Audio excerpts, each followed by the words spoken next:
The house was so famous it had a name, Nam Ku Terrace, the kind of name that sounded less like an address and more like an incantation.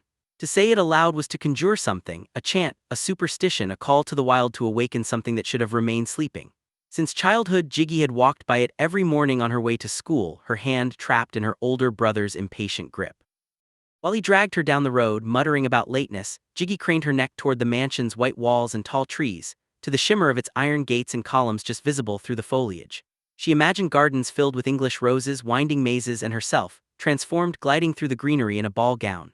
In her fantasies, she became someone beautiful and desired, like a Hollywood starlet from the old films she adored. Even as a child, she understood that beauty and danger were twins, and that she was drawn to both. The house, its red bricks, its fountain, its endless line of luxury cars, represented everything distant and untouchable. Her brother dismissed it all as rich man nonsense, stories designed to scare away thieves.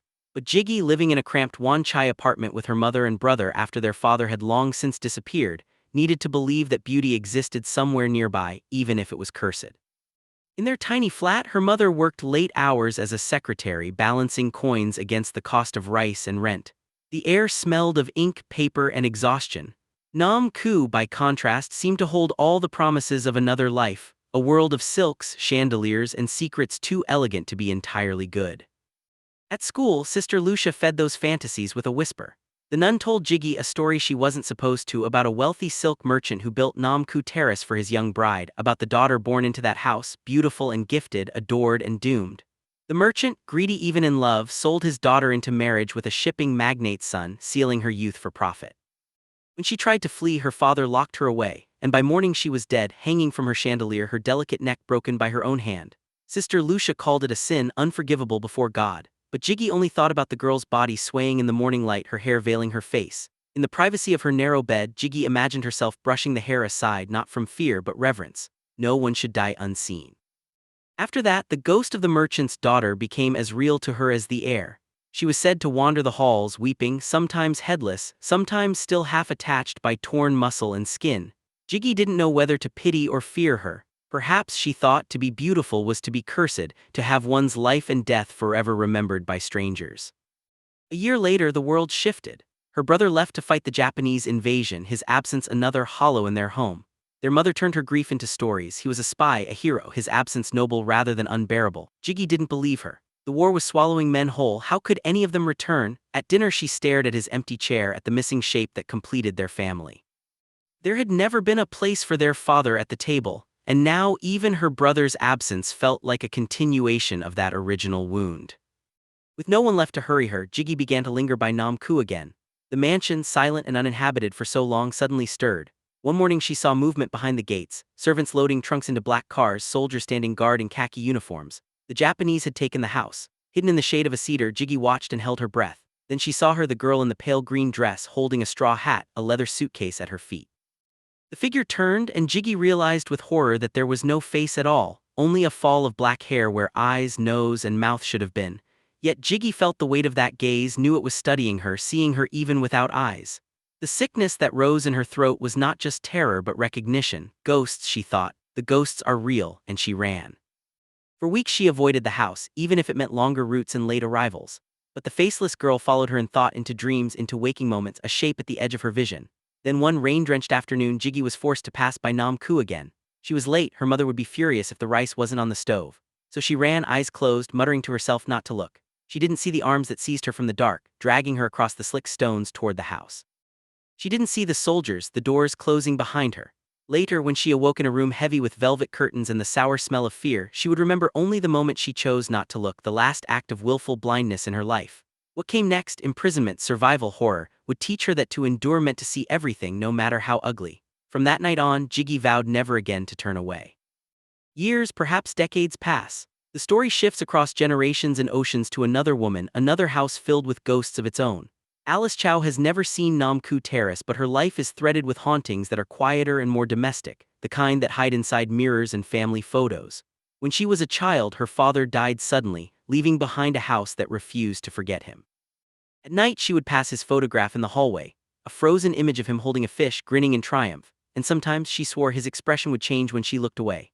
The smile would slip into sorrow, as if death had loosened the performance of happiness he'd worn for her in life. When she turned back, the grin was always there again, bright and fixed behind glass. It was as though her father lived on in reflection, waiting for her to notice his sadness but never quite able to speak it aloud. Every corner of the house bore his presence, his gloves under the deck, his tools in the basement, the dark room where he once worked as a photographer. His death had turned him into an atmosphere, a ghost she could breathe but never escape. Her mother, Judy, preserved everything he'd touched but filled the rooms with silence. The men she hired to trim the garden worked without meeting her eyes, as though the grief itself was contagious. In the backyard, the garden her father had planted was the only living thing that changed. Peonies bloomed over the years, vines twisted around trellises, and still there was one patch of soil where nothing grew, no matter how much seed was scattered there.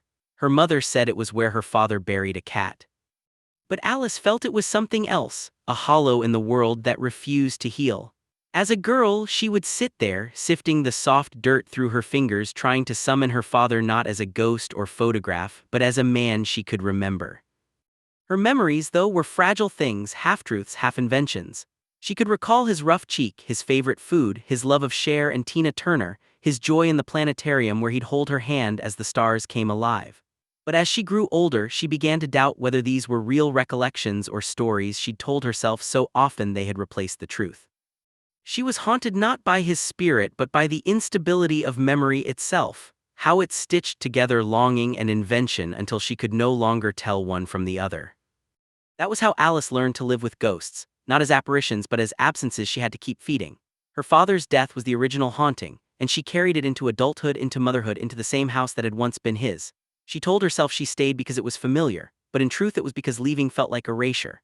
Every creak of the floorboards, every echo in the hallway, reminded her that forgetting him would mean losing part of herself.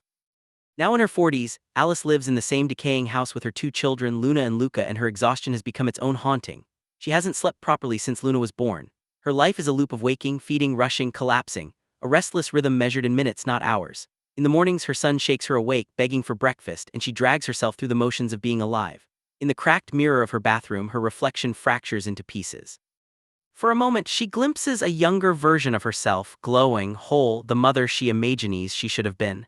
Then the illusion fades and she sees the truth: puffy eyes, loose skin, a woman worn thin by years of caretaking and disappointment. The mirror's decay mirrors her own. Her daughter Luna sits at the kitchen table, a teenager armored in makeup, eyeshadow bruised green and blue, lips too pale. She looks both fragile and defiant, painting despair across her face like art. She tells her mother she couldn't sleep, that the nightmares have returned, but brushes off concern with practiced indifference. Since she was a child, Luna has been plagued by night terrors, rising from bed screaming words she never remembers. Alice wonders what her daughter sees in those dark hours, what ghosts have found their way into her bloodline. The kitchen smells of spoiled food, of coffee gone cold. Fruit flies rise like smoke from the sink.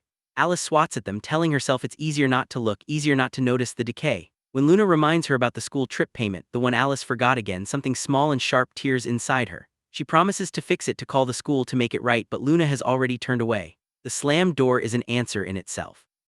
Alice stares into the open fridge, the browning fruit, the half-thawed waffles, and feels the familiar ache of failure. She can't remember when her life stopped being a sequence of choices and became something more like haunting, a repetition of the same mistakes, the same apologies. Every generation, it seems, inherits its ghosts. Jiggy was haunted by the faceless girl, the price of beauty and war. Alice is haunted by her father's smile, by the weight of motherhood and the fear that she's become invisible inside her own reflection. Both stories, separated by time, by oceans, circle the same truth: the past never leaves, houses remember, so do daughters. The ghosts we fear are often ourselves, reflected back through time. Nam Ku Terrace once held a girl who could not escape the walls that named her. Alice's house holds the echoes of a man who never left. In each, love curdles into memory, memory into haunting. And in the quiet between one breath and the next, both women, Jiggy in her velvet prison, Alice in her crumbling home, learn the same lesson: that survival isn't about forgetting the ghosts but living with them, eyes open, even when it hurts to look.